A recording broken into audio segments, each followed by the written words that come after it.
Bismillahirrahmanirrahim. Assalamualaikum warahmatullahi wabarakatuh.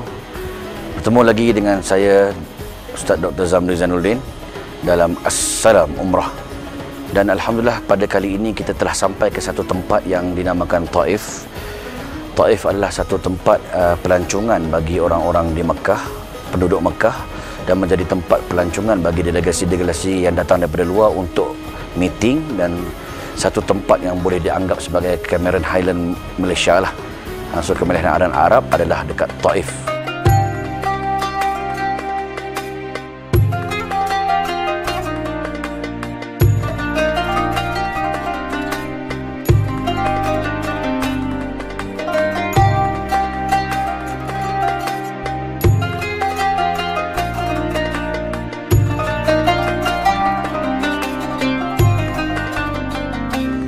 Taif walaupun daripada Mekah lebih kurang hampir 2 jam perjalanan, yang menyebabkan boleh jaraknya adalah jarak yang musafir, penuh dengan sejarah yang perlu kita kaitkan dengan salam umrah kita begitu banyak.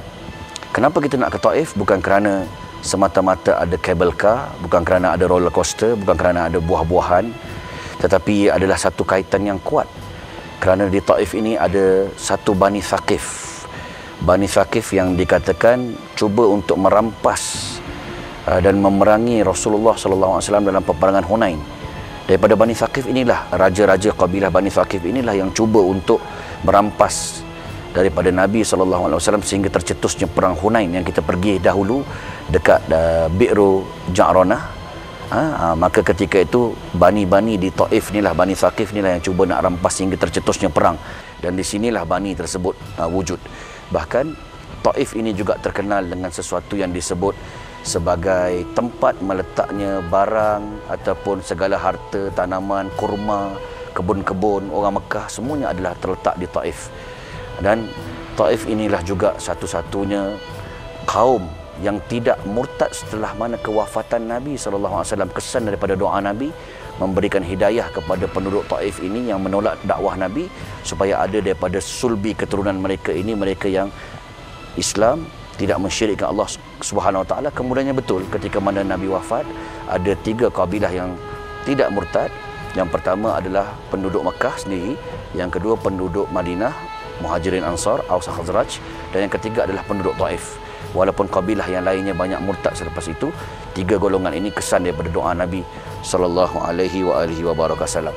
Dan kita berada di Taif yang spesifik ini adalah tempat Masjid Ibnu Abbas ada di luar sana dan disebut sebagai makam Ibnu Abbas. Begitu juga sebahagian syuhada peperangan Hunain itu, ada sebahagian syuhadanya ditanam di sini.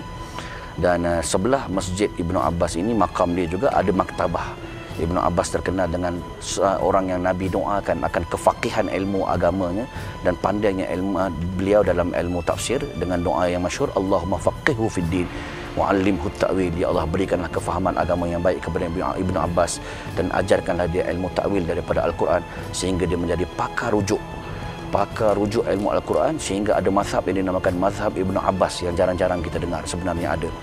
Bahkan tuan-tuan yang dirahmati Allah, tidak ada tabi'in yang tidak pernah belajar daripada Ibnu Abbas. Dan Ibnu Abbas hasil daripada cintanya kepada Nabi sallallahu alaihi wasallam. Setelah mana dia menjadi gubernur di Iraq, pusat pentadbiran khalifah berada di situ, dia cuba untuk menjejak balik nostalgia lama dengan Nabi sallallahu alaihi wasallam dengan kembali ke Madinah. Kembali ke Madinah tak rasa kepuasan, dia kembali balik kepada Taif. Ulang-alik daripada Mekah, Taif dan sebagainya, dan akhirnya wafat di sini. Baginda punya kubur ada di sini. Dan Ibnu Abbas punya dahsyat kerinduan, selain daripada Bilal kita dengar cerita popular tentang kerinduannya, sehingga Ibnu Abbas buta matanya menangisi kerinduan kepada Rasulullah sallallahu alaihi wasallam.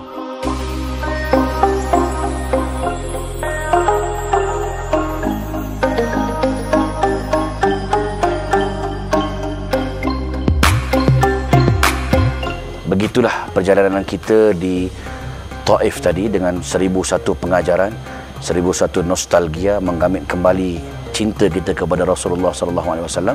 Dan insya-Allah kita akan berjumpa pada episod-episod yang akan datang dengan info, dengan sirah, dengan jejak Rasul yang lebih menarik insya-Allah pada selepas ini. Jumpa pada episod yang akan datang. Sekian, wassalamualaikum warahmatullahi wabarakatuh.